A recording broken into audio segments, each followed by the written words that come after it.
बिस्मिल्लाहिर्रहमानिर्रहीम। हो सकता है कि मैं गलत हूँ, हो सकता है कि मेरा बयान गलत हो, लेकिन मेरे इत्मीनान के लिए, शफाफ तहकीकात के लिए ज़रूरी है कि वज़ीर-ए-आज़म पाकिस्तान, वज़ीर दाखिला और आर्मी ऑफिसर इस्तीफ़ा दें। ये बयानिया था जनाब इमरान खान साहब का। इमरान खान का कहना था कि हम एहतजाज करेंगे, सुप्रीम कोर्ट के बाहर एहतजाज करेंगे आज़म सवाती के इंसाफ के लिए। उन्होंने कहा कि आज़म सवाती की वीडियो बिल्कुल दुरुस्त है। साथ साथ इमरान खान साहब ने कहा कि लॉन्ग मार्च दोबारा शुरू होगा, पिंडी से उसकी मैं खुद क्यादत करूंगा। मौलाना फजल रहमान ने भी दूसरी जानिब प्रेस कॉन्फ्रेंस की। मौलाना का कहना था कि इमरान खान झूठे हैं, इमरान खान ड्रामेबाज हैं। ये सारे दिन का आज सियासी बयानिया था, सियासी मंजर कशी थी। साथ साथ आगे की तरफ चलेंगे तो क्रिकेट के ऊपर बात करेंगे। क्रिकेट के मैदानों से ठंडी ठंडी हवा चली है पाकिस्तान के लिए, जहां पाकिस्तान ने आखिरकार अगर मगर को छोड़कर सेमीफाइनल के लिए क्वालिफाई कर लिया है। चलते हैं सियासी बयानी की तरफ। हमारे साथ मौजूद हैं अतर काजमी साहब, सीनियर सहाफ़ी हैं, तजियाकार हैं, उनसे कुछ बात करेंगे। और साथ साथ मूना आलम साहब हमारे साथ मौजूद हैं, सीनियर एंकर पर्सन हैं, तजियाकार हैं। अतर काजमी साहब, आपसे शुरू करते हैं।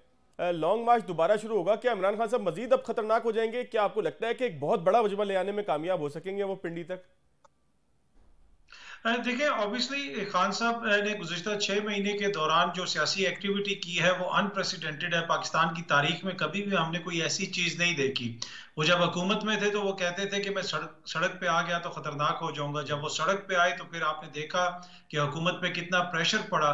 और अब जब सड़क से वो अस्पताल के बेड पे गए हैं, वहां पे भी जाके एक दिन होता है ना कि एक दिन का गैप दे दें, उन्होंने एक दिन का गैप भी नहीं दिया। अपनी सियासी एक्टिविटी जारी रखी है। वहां से वो प्रेस कॉन्फ्रेंसेस भी कर रहे हैं, खिताब भी कर रहे हैं। और अब उन्होंने कहा है कि दोबारा मंगल से लॉन्ग मार्च भी शुरू हो जाएगा और हर रोज वो अस्पताल में वहां बिस्तर से वो खिताब भी करेंगे। तो एक हुकूमत के ऊपर तो वो अपना प्रेशर रखेंगे। अब 10 से 15 दिन के बाद उन्होंने कहा है कि वो पिंडी पहुंचेंगे और फिर अवाम को उन्होंने कहा है कि वो पिंडी आए। तो अगर खान साहब कहीं पे अवाम को बुलाएंगे और वो खुद वहां पे मौजूद होंगे तो मुझे तो इसमें कोई शक नहीं कि यकीनन वो बड़ी तादाद में लोगों को वहां पे इकट्ठा करने में कामयाब होंगे और हुकूमत के लिए मुश्किलात पैदा कर अच्छा सकते काजमी साहब, लेकिन एक सवाल अपनी जगह है कि खान साहब कहते हैं कि जी 3 बड़े ओहदेदार जो हैं वज़ीर आज़म से लेके आर्मी के एक ऑफिसर तक, ये मुस्ताफ़ी हो जाएं। तो खान साहब अपने दौर में क्या इस तरह करते थे कि तहकीकात के लिए वो खुद मुस्ताफ़ी हो जाएं? बहुत से वाकयात उनके दौर में भी हुए। देखिए, ये तो अब इसका जवाब तो खान साहब ही दे सकते हैं। लेकिन वो एक इल्जाम लगा रहे हैं और उसके पीछे वो कहते हैं कि जनाब मेरे ये ग्रीवियंस हैं। अब अगर हुकूमत नहीं मुस्ताफी होना चाहती, कोई नहीं होना चाहता, वो तो उसकी अपनी मर्जी है। लेकिन ये अनफॉर्चुनेट है कि इस तरह इल्जाम लगाया जाए और इल्जाम लगे तो उसके ऊपर तहकीकात होना जरूरी है। ये ज्यादा इंपॉर्टेंट है कि चीजों को मजीद कंट्रोवर्शियल होने से बचाने के लिए कि तहकीकात की जाए और जो भी तहकीकात हों साफ और शफाफ और हकायक जो भी हों वो सामने आए। तहकीकात के लिए तो अब जा रहे हैं ना जुडिशल कमीशन की तरफ, खान साहब ने भी खैर मकदम कह दिया है। तो आपको लगता नहीं है कि अब जो बंद गली थी वो थोड़ी सी खुल गई है? नहीं, देखिए, बंद गली तो अभी अगर जहां तक ये ताल्लुक है कि क्या हुकूमत और खान साहब के बीच में जो बिल्कुल एक तरह से तनाव था वो उसमें कोई कमी आएगी, मुझे नहीं लगता। जहां तक जुडिशल कमीशन का ताल्लुक है, जुडिशल कमीशन के हवाले से अभी प्राइम मिनिस्टर साहब ने जो कोई खत वगैरह लिखना है सुप्रीम कोर्ट को, हम्म। उसकी कॉपी वगैरह मेरी नजर से तो नहीं गुजरी। वो फुल कोर्ट कमीशन की बात कर रहे हैं, उसमें क्या मसाइल हो सकते हैं, क्या वो बन सकता है। और दूसरा फिर खान साहब ने जो 4 मुतालबात रखे हैं कि इन मुतालबात का कि वो लोग जो हैं वो पहले मुस्ताफ़ी हों, उसके साथ साथ उन्होंने ये भी कहा है कि अरशद शरीफ साहब के हवाले से हम्म। तहकीकात की जाए और दीगर भी चीज़ें उन्होंने की जुडिशल कमीशन के हवाले से साइफर का जिक्र किया। तो ये सारी चीज़ें जब होंगी, पर मुझे लगता है इस तरह है कि हुकूमत जिम्मेदारी डालने की कोशिश कर रही है अदालत के ऊपर। एग्जेक्टिव के पास बहुत सारी पावर्स होती हैं। एग्जेक्टिव आपने देखा वफाक में बैठ के वो पंजाब के अंदर एक एफआईआर नहीं दर्ज होने दे रहे। तो बहुत सारी पावर्स एग्जेक्टिव के पास है। क्या अदालत इसके अंदर इस वक्त अपने हिस्सा डालने डालने चाहेगी?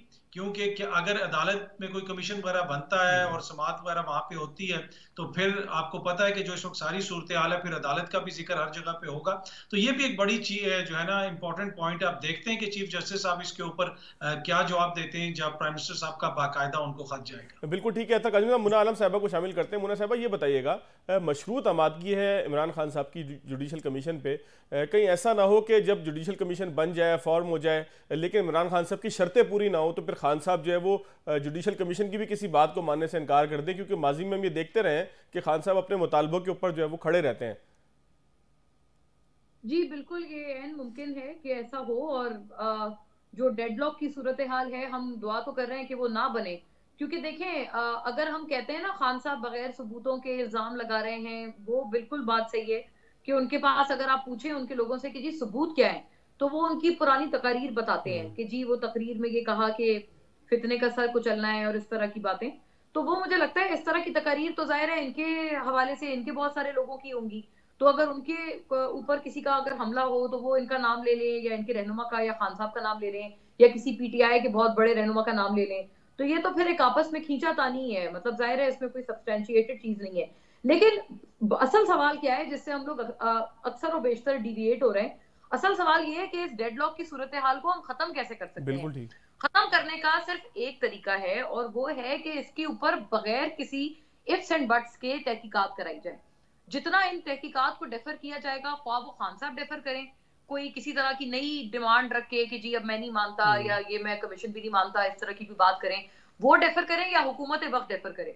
दोनों सूरतों में ये इस मामले पर अभाम मजीद बढ़ेगा, मुल्क की बदनामी मजीद होगी। पहले अरशद शरीफ का जो वालेहाना, जो अल्लाह माफ करे, जो उनका एक सफाक कत्ल है, वो हम तमाम के सामने है। उसके ऊपर से मैं ये बिल्कुल बगैर मिंसिंग माय वर्ड्स कहूंगी कि मुझे लगता है कि बहुत सारी हमारी अटेंशन, इवन खान साहब की जो अटेंशन है वहां से डिस्ट्रैक्ट हो गई है और वो जाहिर है अब उनका अपना मामला चल रहा है, वो उसको लेके बैठे हुए हैं। मैं नहीं जानती ये कौन किसने किया है, ये किसकी तरफ के तमाम इल्जाम डल रहे हैं।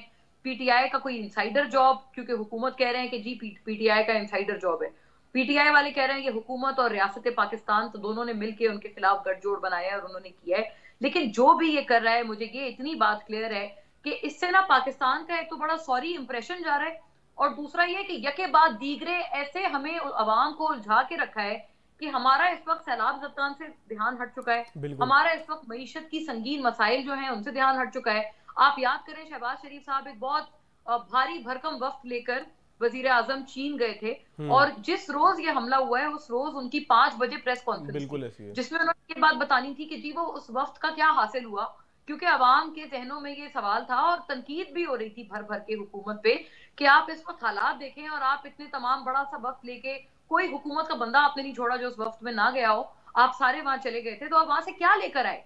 जितना भारी भरकम वक्त गया था, क्या उतने भारी भरकम नताइज भी आप लेकर आए हैं या नहीं आए हैं, खाली हाथ आए हैं? तमाम बात से ध्यान हट गया क्योंकि उसी रोज खान साहब पे ये बदकिस्मत हमला हुआ और उनका एक कारकुन भी शहीद हुआ, बहुत सारा। फिर जाहिर है ऑब्वियसली एक नेचुरल बात है, एक नेचुरल रिएक्शन है कि हम तमाम का फोकस वहां से हट गया। तो जो भी ये कर रहा है, जिसने भी किया है, मैं नहीं जानती, मैं बल्कि एक और पॉसिबिलिटी भी ले आती हूँ सामने, क्योंकि एंगल्स तो तमाम प्रूव होते हैं ना। तहकीकात का पहला असूल है सारे एंगल्स प्रूव करने हैं, ABCDEFG जितने हैं। एक और एंगल इसका ये भी प्रूव कर ले कि क्या ये वाकई कोई थर्ड पार्टी है, कोई मुल्क दुश्मन अनासिर है जो अपने प्रॉक्सीज के थ्रू पाकिस्तान में ये करा रहे हैं। कौन चाहता है पाकिस्तान में? बिल्कुल बिल्कुल पाकिस्तान के बाहर करा रहे हैं, कौन करा रहा है? जो भी करा रहा है उसने एक तो हमारा जो इंप्रेशन है पाकिस्तान का बचा कुचा उसको तहस नहस करके रख दिया है और अवाम के पूरे मतलब एक जहनों में एक बहुत अजीब किस्म का अभाम ये पैदा कर दिया है कि हम यहाँ रह कहाँ रहे हैं।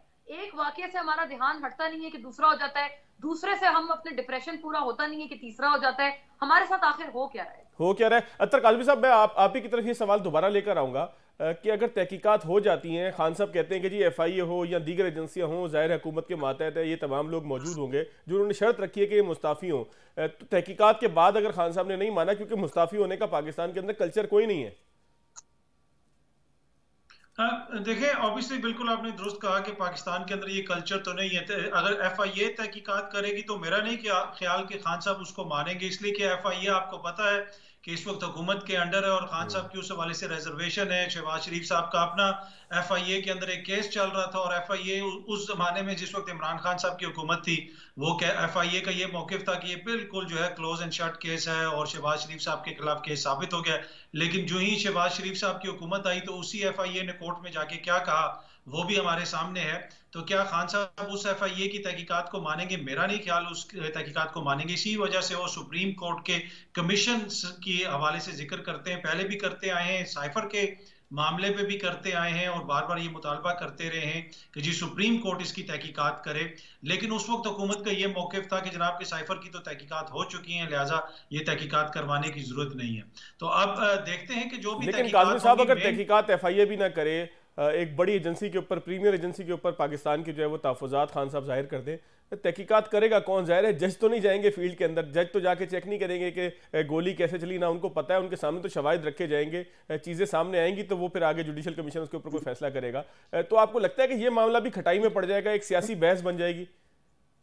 देखिए, मामला तो वैसे ही खटाई में पड़ चुका है। ये तो अभी जब तक एफआईआर नहीं दर्ज हुई, कितने दिन हो गए हैं, तो मामला तो खटाई में पड़ चुका है। तो नतीजा तो इसका कुछ भी नहीं निकलना ना। ये तो सारी एक एकेडमिक डिबेट है जो हम लोग कर रहे हैं, मुख्तलिफ जावियों से उसके ऊपर अपनी राय दे रहे हैं, जो जिसका ना कोई हासिल है ना जिसका कोई नतीजा निकलेगा। लेकिन क्योंकि एक एकेडमिक बहस होनी है तो वो सब उसमें अपना हिस्सा डालते हैं। दूसरी बात यह है कि अरशद शरीफ साहब के हवाले से भी उन्होंने जिक्र किया था कि अरशद शरीफ साहब क्यों मुल्क से गए। तो जुडिशल कमीशन का एक ये होता है, काज़मी साहब एक जुडिशल। एक मिनट जरा तवक्कुफ कीजिएगा। शाह महमूद कुरैशी साहब हमारे साथ मौजूद हैं। अली साहब जी, शाह महमूद कुरैशी साहब हमारे साथ मौजूद हैं। ज़ाहिर है मार्च को भी वही लीड करेंगे। कुरैशी साहब बहुत शुक्रिया आपके वक्त का। कुरैशी साहब, कितना चांस है अब जो है वो मार्च के अंदर पजीराई मिलने का तहरीक इंसाफ को?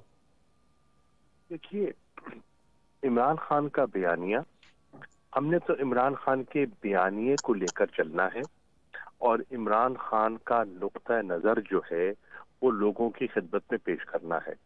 अगर उनकी सेहत इजाज़त देती, अगर उन पर ये बुज़दिलाना कातिलाना हमला ना होता तो वो ये खुद कर रहे होते। बअम्रे मजबूरी वो ऐसा नहीं कर पा रहे कुछ दिनों के लिए। इंशाअल्लाह जैसे वो सेहतयाब होते हैं तो वो क़यादत भी संभालेंगे और मार्च को लीड भी करेंगे, क्योंकि लोग उनके साथ और उनके बयानिया के साथ जुड़े हुए हैं। अब हमारे पास दो रास्ते थे। एक रास्ता ये था कि हम इंतजार करें ताकि उनकी सेहत मुकम्मल बहाल हो, अभी तो जख्म ताज़ा है। और दूसरा ये था कि उनका जो नजरिया है उनके कारकुन को पेश करें, सिविल सोसाइटी को पेश करें, वकला को पेश करें और अवाम उन्नास को पेश करें और कहें कि ये इमरान खान का पैगाम लेकर हम आए हैं। और जो इमरान खान के साथ मोहब्बत करते हैं, उसके नजरिए से जुड़े हुए हैं, तो चाहे इमरान खान जहां भी हो उनको इसमें शामिल होना चाहिए। और हर रोज जो इख्तितामी तकरीर होगी वो इमरान खान खुद करेंगे। अच्छा कुरैशी साहब, जो मगरिब से पहले जो आखिरी खिताब होगा 4:30 बजे वो रोजाना इमरान खान साहब का होगा, तो वो ताज़ा सूरत हाल से आगाही होते रहेंगे और मुखातिब भी होते रहेंगे। अच्छा कुरैशी साहब, पंजाब पुलिस ने बड़े अफसोस का इजहार किया है, आपने जो आईजी के ऊपर तनकीद की थी, तो कैसे रिस्पॉन्स करेंगे उस सारी सूरत हाल को कि जो आपके ऊपर एक तनकीद हो रही है कि आपने पंजाब पुलिस के शोहदा की कुर्बानियों का ख्याल नहीं किया? पहली बात तो ये है कि ये डिसइंफॉर्मेशन सेल जो है, जो सरकारी एजेंसी हैं, वो चीजों को डिस्टॉर्ट करते हैं। पंजाब पुलिस की जो कुर्बानियां हैं, जो शोहदा हैं, मैं उनको सलाम पेश करता हूं और उनका मोतरफ हूं। मेरा जो नुक्ता एतराज था वो आईजी पंजाब पर था। मैं समझता हूं कि आईजी पंजाब का हो और उसका एसएचओ ना माने कि पर्चा ना हो सके। एक साइल जाता है और वो अपनी कंप्लेंट लॉन्च करवाता है, उसके वकील जाते हैं, उसका पटिशनर जाता है और वो आईजी पंजाब होकर एक पर्चा रजिस्टर ना करवा सके। परवेज इलाही साहब जिम्मेदार नहीं लगते शाह साहब आपको? सुन लीजिए ना, मैं सुन ले, मैं मुझे आपको जरूर सवाल कीजिए, जवाब दूंगा। नंबर 1। नंबर 2, आईजी पंजाब को मैं ये सवाल करता हूं कि जब उनका एक मुल्जिम गिरफ्तार हो गया, उन्होंने तो नहीं पकड़ा, तहरीक इंसाफ के कारकुनान ने पकड़ा, उसको पकड़कर पेश कर दिया, पुलिस ले गई उसको। अब वो उससे तफ्तीश कर रहे हैं, अभी वो पुलिस कस्टडी में है और अभी एफआईआर कटी नहीं, इमरान खान अभी अस्पताल पहुंचे नहीं, लोग अस्पतालों में हैं, जख्मी पड़े हैं, जिंदगी मौत की कशमकश, और एक वीडियो रिलीज हो जाती है और वो वायरल हो जाती है और वो बेबस दिखाई देते हैं। परवेज इलाही साहब पूरे थाने को मुअत्तल करते हैं, उसके बाद फिर रिलीज हो जाती है। तो ये जिम्मेदारी किसकी है? पुलिस किसके ताबे है? मेरी तनकीद आईजी पंजाब पे थी, ना कि पुलिस डिपार्टमेंट पे। पुलिस डिपार्टमेंट पे बहुत अच्छे अफसर भी हैं, और वहाँ हर जगह अच्छे लोग भी हैं और काली भेड़ें भी होती हैं। अच्छा शाह साहब, एक आखिरी चीज का जवाब दीजिएगा। कमीशन को खान साहब ने मशरूत किया है कि 3 बड़े इस्तीफों से, अगर ये बड़े इस्तीफे नहीं मिलते तो कमीशन की कार्रवाई को आप कबूल करेंगे? देखिए, कमीशन को हमने वेलकम किया है, खान साहब ने वेलकम किया है और ये कहा है कि मुझे जब तक ये 3 हजरात अपनी जगह पर तैनात रहते हैं, सारे इदारे इन्वेस्टिगेटिव जो एजेंसीज हैं जिन्होंने कमीशन को इंफॉर्मेशन देनी है, मालूमात देनी है, वो उनके ताबे हैं। तो वो कमीशन को क्या सपोर्ट करेंगे और किस किस्म का मुझे फेयर ट्रायल मिलेगा? उन्हें इनके होते हुए फेयर ट्रायल की और कोई तवक्को नहीं है और वो समझते हैं कि commission even in good faith शायद वो नतायज हासिल ना कर पाए अगर ये रहते हैं। हाँ, ये स्टेप डाउन कर जाए कमीशन की फाइंडिंग्स तक तो माहौल बदल जाएगा। अगर ना स्टेप डाउन करें तो कबूल नहीं करेंगे? देखिए, मैं अभी तो मुझे तो ये भी मालूम नहीं है अभी कि ये तो शहबाज शरीफ साहब की तजवीज़ है ना, क्या आला अदलिया ये जिम्मेदारी कबूल करने के लिए तैयार है या नहीं है, मालूम नहीं। वो क्या फैसला करते हैं, हमें इंतजार करना होगा कि क्या वो हुकूमत की इस तजवीज़ से इन हालात में और इन तहफ़्फ़ुज़ात के बाद क्या वो इस तजवीज़ को कबूल भी करते हैं कि नहीं। बिल्कुल ठीक है, बहुत शुक्रिया शाह महमूद कुरैशी साहब हमारे साथ मौजूद थे। एक ब्रेक लेंगे, ब्रेक के बाद दोबारा आएंगे।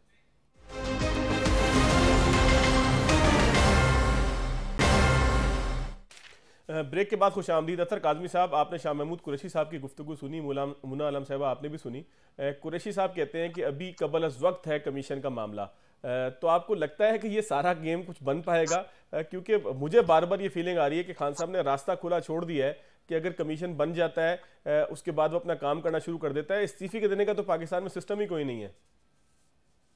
देखिए, ऑब्वियसली कमीशन जब बनेगा, चीजें आगे चलेंगी, तभी हम कोई हतमी राय कायम कर सकते हैं। लेकिन इम्पोर्टेंट इस वक्त क्या है, इम्पोर्टेंट चीज ये है कि हम उसकी दीगर चीजों के ऊपर तो बहुत ज्यादा हमारी तवज्जो है। हमसे मेरी मुराद के ओवरऑल पाकिस्तान के अंदर जो इस वक्त डिबेट चल रही है, इशू क्या है? इशू ये है कि मुल्क के साबिक वजीर आजम को दिन दिहाड़े उसके ऊपर कातलाना हमला हुआ, कातलाना हमले में उसको गोलियां लगी। उसके बाद जिस शख्स ने मुबैना तौर पे उसके ऊपर गोलियां चलाई, उसको जो है पंजाब की पुलिस को अवाम ने पकड़ के पुलिस के हवाले किया, लेकिन पुलिस जो है उसका इतना भी पैरा नहीं दे सकी कि चंद ही घंटे के अंदर उसका एक इतराफी बयान जारी करके वो वीडियो भी रिलीज कर दी गई और उस वीडियो के ऊपर वफाकी हुकूमत और मीडिया के एक सेक्शन ने बयानियां बनाने की कोशिश की कि जी खुदा न खास्ता कोई मजहब से रिलेटेड चीज थी, खान साहब ने लोगों के मजहबी जज्बात को ठेस पहुंचाई थी, तो लिहाजा ये उस चीज का केस है और ये केस सॉल्व हो गया, ये तो जनाब हल हो गया। ख्वाजा आसिफ साहब ने पार्लियामान में खड़े होकर कह दिया जी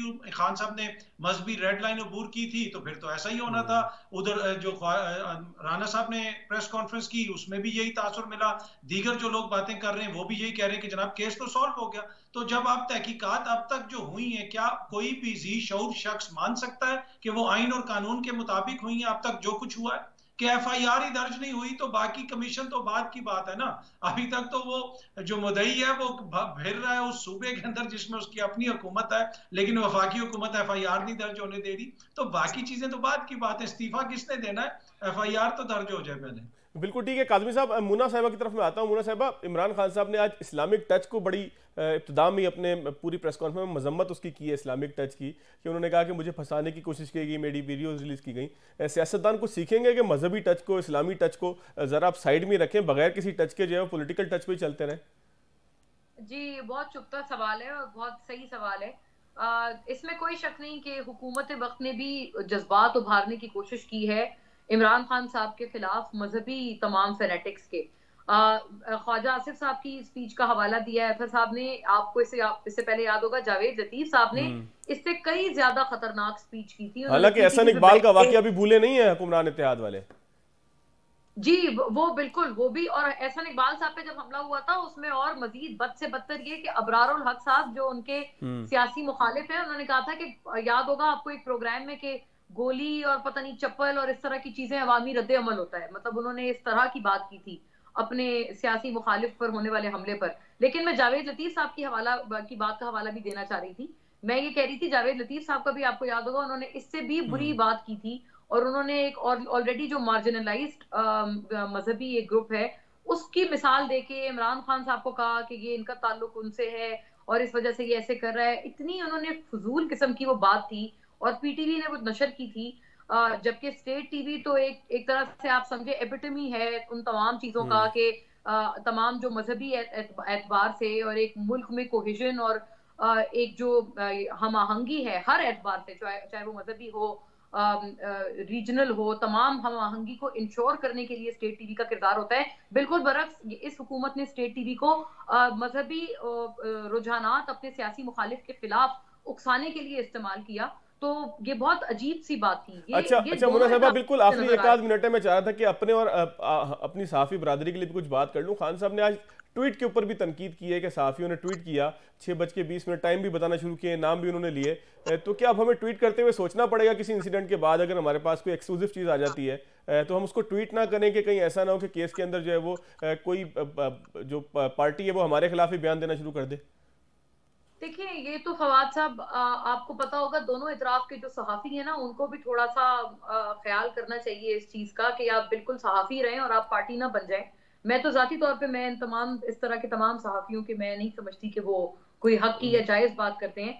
खान साहब की तरफ से भी जो सहाफी हैं वो भी हम यही देखते हैं कि उनके दौरे हुकूमत में हर एक्सक्लूसिव चीज उनके पास होती थी। इस दौरे हुकूमत में भी यही चीज नजर आ रही है कि इदारे जो उनके अपने मनपसंद सहाफी हैं उनको चीजें फॉरवर्ड कर देते हैं और फिर वो उसके बाद वो उसके ऊपर तमाम चीजें कहना शुरू कर देते हैं उसके ऊपर। वैसे मैडम बहुत ही अफसोसनाक सूरत हाल है कि दो तरफ के सहाफी बन गए हैं। अल्लाह ताला माफ करे, इस मुल्क की खैर करे। देखिए बात सुने फवाद साहब, जो बीच के या जो इंडिपेंडेंट सहाफी हैं जो किसी पॉलिटिकल लाइन को टो नहीं करते उनको क्यों नहीं आती ये चीजें? उनमें कीड़े लगे हुए, दोनों के लिए उनमें कीड़े लगे हुए नहीं लगे हुए है ना।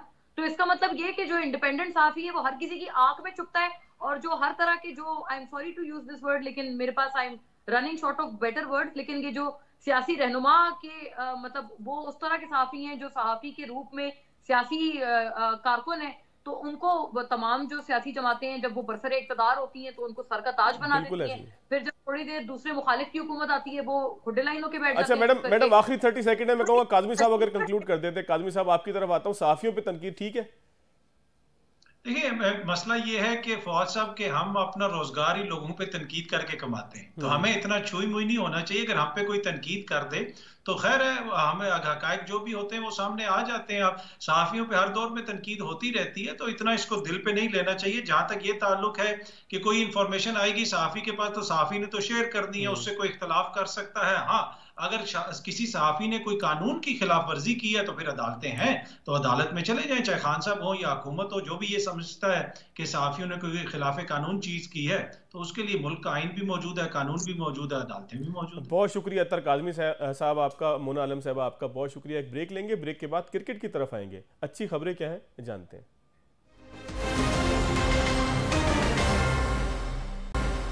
सियासी गर्मा गर्मी अपनी जगह, लेकिन एक बहुत अच्छी खबर है कि पाकिस्तान आखिरकार अगर मगर के खेल से निकलकर सेमीफाइनल के अंदर पहुंच चुका है। मुश्ताक अहमद साहब हमारे साथ मौजूद हैं, साबिक टेस्ट क्रिकेटर हैं, किसी तारुफ के मोहताज नहीं। जाहिद गफ्फार साहब हमारे साथ मौजूद हैं, हमारे नुमाइंदे हैं, कराची से स्पोर्ट्स रिपोर्टर हैं लेकिन इस वक्त ऑस्ट्रेलिया के अंदर मौजूद हैं। मुश्ताक साहब आप ही से शुरू होऊंगा।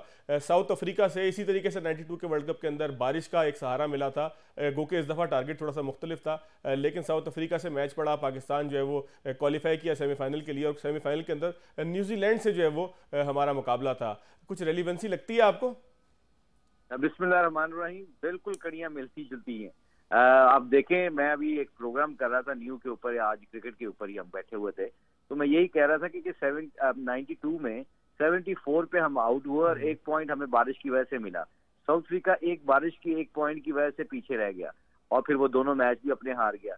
बट अगर ओवरऑल देखा जाए तो पाकिस्तान क्रिकेट बहुत अच्छी खेला है। लोग बहुत अंडर एस्टिमेट कर रहे हैं। एक स्वाय मैच जिम्बाब्वे के खिलाफ, उसके अलावा जितने भी मैचेस पाकिस्तान खेला, इवन इंडिया के खिलाफ भी बड़ा तगड़ा मैच खेला था।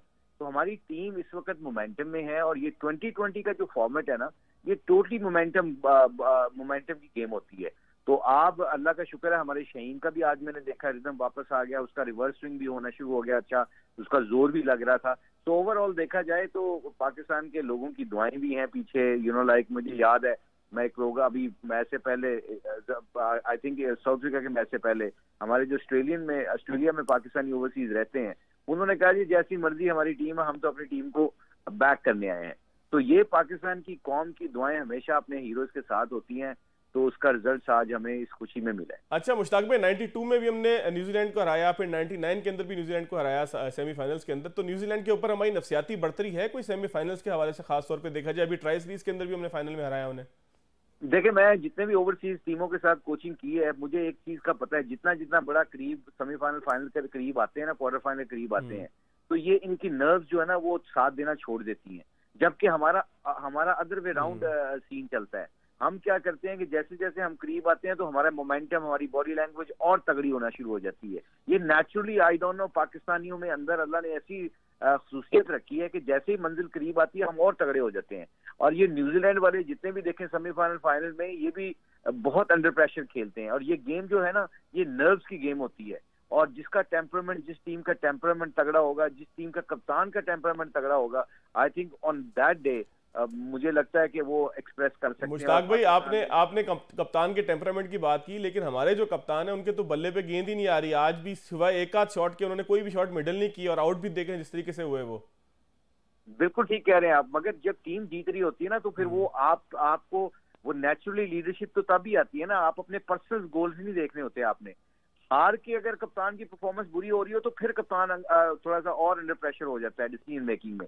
मुझे आज लगता है कि क्योंकि बाबर को ये पता है कि बाबर ये देख रहा है कि टीम जीत रही है, टीम सेमीफाइनल क्वालिफाई कर गई है। बल्कि अभी मैं थोड़ी देर पहले उसकी 1 मिनट की जो ड्रेसर रूम की टॉक थी वो मैं सुन रहा था, तो he was talking very positive, he was talking sense बना रहा था वो। तो आई थिंक ओवरऑल देखा जाए तो जब टीम जीत रही हो तो कप्तान की परफॉर्मेंस अच्छी ना भी हो, मगर कप्तान को ये पता है कि हम आगे जा रहे हैं। और ये I think this more than enough for Babar Azam to understand this कि जी लीडरशिप क्वालिटी जो होती है ना सेमीफाइनल फाइनल में बहुत मैटर करती है। अच्छा मुशीब भाई, साथ ही रहिएगा, जाहिद गफ्फार हमारे नुमाइंदे हैं, ऑस्ट्रेलिया में मौजूद हैं। जाहिद गफ्फार साहब, क्या माहौल आपने ग्राउंड के अंदर देखा? पाकिस्तानी टीम को कितनी सपोर्ट मिल रही है?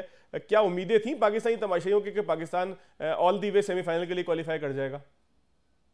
देखिए, उम्मीद तो दुनिया कायम है। और ऑस्ट्रेलिया में मुकीम हमारे पाकिस्तानी, जब सिडनी में मैच हुआ था पाकिस्तान का साउथ अफ्रीका से पहले, तो मुझ समेत किसी को उम्मीद नहीं थी कि पाकिस्तान जीत जाएगा, ठीक है। लेकिन फिर भी हम जब उनसे व्यूज लिए, उनसे बात की, तो उन्होंने कहा कि पाकिस्तानी टीम से, पाकिस्तानी कौम से और पाकिस्तान से हमें बहुत प्यार है, एक एक खिलाड़ी से हमें प्यार है, तुम जीतो या हारो हमें तुमसे प्यार है। ये सिर्फ एक आदमी की आवाज नहीं थी, वहां जितने भी तकरीबन 40,000 तमाशाई उन्होंने वो मैच देखा था, सबकी यही थी ख्वाहिश के पाकिस्तान अच्छा खेले, परफॉर्म करे। हार या जीत मैटर नहीं करता उनके लिए, क्योंकि उनके लिए एक फेस्टिवल होता है जब इस सिटी में मैच होता है, बड़ी तादाद में यहाँ पाकिस्तानी रहते हैं। तो इसी तरह जो आज एडिलेड में हमने देखा कि जितने लोगों से हमने बात की, तो उनके जबान पे भी यही अल्फाज थे कि तुम जीतो या हारो हमें तुमसे प्यार है। लेकिन अच्छा जाहिद गफ्फार साहब, क्या यहाँ पर जो है वो टीम के ड्रेसिंग रूम का कोई आपके पास खबर है कि वहाँ पे क्या माहौल है, कितने पुरुमीद हैं, कितने पुरजोश हैं? जाहिर है कि आप जब ग्राउंड के करीब होते हैं तो खबरें भी ज्यादा होती हैं। बिल्कुल, वो बहुत ज्यादा उनकी बॉडी लैंग्वेज में काफी तब्दीली आई है। हालांकि हारिस के ऊपर काफी बातें हो रही थी कि वो एकदम से उनको रिप्लेस किया फखर जबान को, तो उन्होंने प्रूव किया, मैच में भी अच्छी परफॉर्मेंस दी, और आज तो उन्होंने मैच बदल दिया। अगर मैं ये कहूँ कि बैटिंग लाइन में जब क्रूशियल मोमेंट के ऊपर जब पाकिस्तान की बैटिंग लाइन दबाव में थी, रन नहीं बन रहे थे, उन्होंने आके तेज सेटिंग करी और वहां से मैच को निकाला। शान मसूद के साथ उनकी पार्टनरशिप भी अच्छी रही। दोनों प्लेयर्स ने जब इनके 55 रन देखे जाए तो वो काफी इंपॉर्टेंट थे। उसके बाद जब मैच खत्म हुआ तो जाहिर सी बात है, जब आप जीत जाते हैं खुशी मिल गई उनको कि उनके ऊपर काफी हौसला और बढ़ गया। अच्छा मुशीब भाई, आपकी तरफ आऊंगा, हारिस नया इजाफा है पाकिस्तान की टीम के अंदर, तो क्या हारिस से ओपन नहीं करवाना चाहिए, या आप समझते हैं कि जो एक बना हुआ है मोमेंटम बना हुआ है उसको बरकरार रखना चाहिए ओपनर्स के हवाले से? आई थिंक अभी अब थोड़ा लेट हो गए हैं। पहले पूल मैचों में जरूर करवाया जा सकता था, मगर सेमीफाइनल फाइनल बड़ा मैच है ना, तो इसके अंदर आपको अपना इतनी ज्यादा एक्सपेरिमेंट करने की जरूरत नहीं होती। तो आई थिंक वो नंबर 3 पे आके, जिस तरह साउथ अफ्रीका के खिलाफ, let alone the innings today, आज की इनिंग्स को आप छोड़ भी दें ना, आज की इनिंग्स की मैच विनिंग इनिंग्स थी, मगर साउथ अफ्रीका के खिलाफ जो उसने मोमेंटम क्रिएट किया था ना, वो पूरा मोमेंटम गया उसको शदाब तक और इफ्तिखार तक। होता पता क्या है, जब एक यंगस्टर आके इस तरह एक्सप्रेस करता है और आके जाके 90 प्लस के बॉलरों को जाके वो छक्के मार देता है, तो आपके ड्रेसिंग रूम में एक कॉन्फिडेंस और बिलीव पैदा हो जाता है कि यार ये अभी दूसरा मैच खेल रहा है अपना, और देखो इसका बॉडी लैंग्वेज, इसका इंटेंट, तो उससे होता है कि दूसरों प्लेयरों को बड़ा कॉन्फिडेंस मिलता है। तो आई थिंक हारिस ने ये जो ड्रेसिंग रूम में कॉन्फिडेंस बिल्डअप किया है ना, कि इस फॉर्मेट के ऊपर आपको आउट होने का डर निकालना पड़ेगा। जब अच्छा। आप आउट होने से डरते नहीं है तो एकदम फिर आप दूसरी ऑपोजिशन को फिर अंडर प्रेशर कर देते हो, जितने मर्जी तगड़े बॉलर हो, जितने मर्जी तेज हो, जब आप अटैक करते हो ना उनके ऊपर, तो ये क्रिकेटिंग पॉइंट ऑफ व्यू की बात करता हूँ, वो विकेट लेने की बजाय बचना लगता है। और इंसान कभी जब बचने के लिए अपना क्रिकेट खेलता है या कोई फैसला करता है, उसमें उसको कामयाबी का चांसेस बहुत कम होते हैं। अच्छा मुशीब, शाहीन के कमबैक को कैसे देखते हैं? पाकिस्तान के लिए कितना बड़ा एक आप कह रहे हैं वेन्यू खुला है, क्योंकि शाहीन पहले 2-3 मैचों के अंदर स्ट्रगल कर रहे थे, कुछ रनिंग के वक्त भी आखिरी मैच में हमने देखा कि जिस वक्त वो बॉलिंग के लिए रनिंग कर रहे थे उस वक्त भी उनका रिदम नहीं पकड़ा जा रहा था। फिर बैटिंग के दौरान भी एक मैच में उनकी बारी आ गई तो देखा कि बड़ी मुश्किल से सिंगल उन्होंने लिया, जिसमें वो रन आउट भी हो गए जमावे वाले मैच में। तो शाहीन का कमबैक कितना इंपॉर्टेंट है? Very very important. और आज देखा उसने उस ऊपर से विकेट ली, वो जो दास था उनका, लुटन दास था, वो बड़ा फॉर्म में था। अब वो उसको विकेट लेना, क्योंकि शाहीन की सबसे क्वालिटी जो पाकिस्तान को जो बहुत ज्यादा मैचेस जीत रहे थे पाकिस्तान, वो शाहीन ऊपर से आके 1-2 विकेटें ले लेता था। अब ये आज उसकी सबसे बड़ी खूबी जो है, क्रिकेटिंग पॉइंट ऑफ व्यू से बात कर रहा हूँ, कि उसका जो सेकंड स्पेल था उसमें उसका जोर लग रहा था। जब ये फिटनेस की डिपेंड करता है, क्योंकि आप उसने बॉलिंग नहीं की हुई थी, काफी देर बाद खेल रहा था, और ऑस्ट्रेलियन कंडीशन भी थोड़ी सी मुश्किल होती है, पिचेस हार्ड होती हैं, ग्राउंड सॉफ्ट होते हैं, तो आपके वो जो नी इंजरी होती है ना, वो ज्यादा अफेक्ट करती है। तो आई थिंक तीसरे मैच में उसने शो कर दिया कि सेकंड स्पेल जो उसने किया आज, वो इतना तगड़ा किया है कि आप देखें राउंड द विकेट जाके उसने लेफ्ट आर्म सीमर होने के नाते कि उसने हवा में गेंद अंदर आया, फिर पड़ के बाहर निकला, इसका मतलब उसका जोर लगा तो रिवर्स स्विंग हुआ, क्योंकि रिवर्स स्विंग आप बगैर जोर के कर ही नहीं सकते। अच्छा आई थिंक अच्छा एक चीज बिल्कुल आखिरी चीज बताइएगा मुश्ताक भाई, कि Babar Azam out of form है या आज पिच शुरू के अंदर थोड़ा सा जो है वो गेंद मूव हो रहा था और पिच जो है वो अनइवन था? थोड़ा सा वेरी कर रहा था, पेस वेरी कर रहा था, क्योंकि आपने देखा होगा दूसरा या तीसरा बॉल रिजवान को जब उसने किया, तस्कीन ने किया, तो वो एकदम किक किया। जब एक बॉल आप किक करते हैं या एक बॉल स्पिन हो जाता है, 2 स्पिन नहीं होते, तो आप कॉन्फिडेंस नहीं रहता वो आपको आपकी शॉट खेलने का। मगर यही प्रोफेशनलिज्म है, यही दिलेर टीमों को और दिलेर प्लेयरों का काम होता है कि वो पिच को नहीं खेलते, फिर बॉल को खेलते हैं, बॉलर को नहीं खेलते, गेंद को खेलते हैं। जब ये माइंडसेट होता है तो फिर आप यकीन करें कि किसी को भी आप फेंटा दे सकते हैं। चलें, बहुत उम्मीद है कि इंशाल्लाह जो है बाबर भी चल पड़ेगा और रिजवान भी अच्छा स्कोर करेगा, और पाकिस्तान ऊपर से लेके नीचे तक जो है वो तमाम ही लोग जो है एक मोमेंटम के साथ सेमीफाइनल में जाएंगे, और इंशाल्लाह फिर फाइनल की भी हमारी उम्मीद है। जाहिद गफ्फार साहब का शुक्रिया, मुश्ताक अहमद साहब का शुक्रिया। नाज़रीन, आज के प्रोग्राम में सियासी बयानियां अपनी जगह, लेकिन खुशी की खबर हमने जो क्रिकेट के मैदानों से शेयर की। उम्मीद है सियासत में कुछ भी होता रहे, लेकिन क्रिकेट कम अज़ कम पाकिस्तानियों के चेहरे के ऊपर मुस्कुराहट फैलाने का बायस बनती रहेगी। याद दीजिए, अल्लाह हाफ़िज़।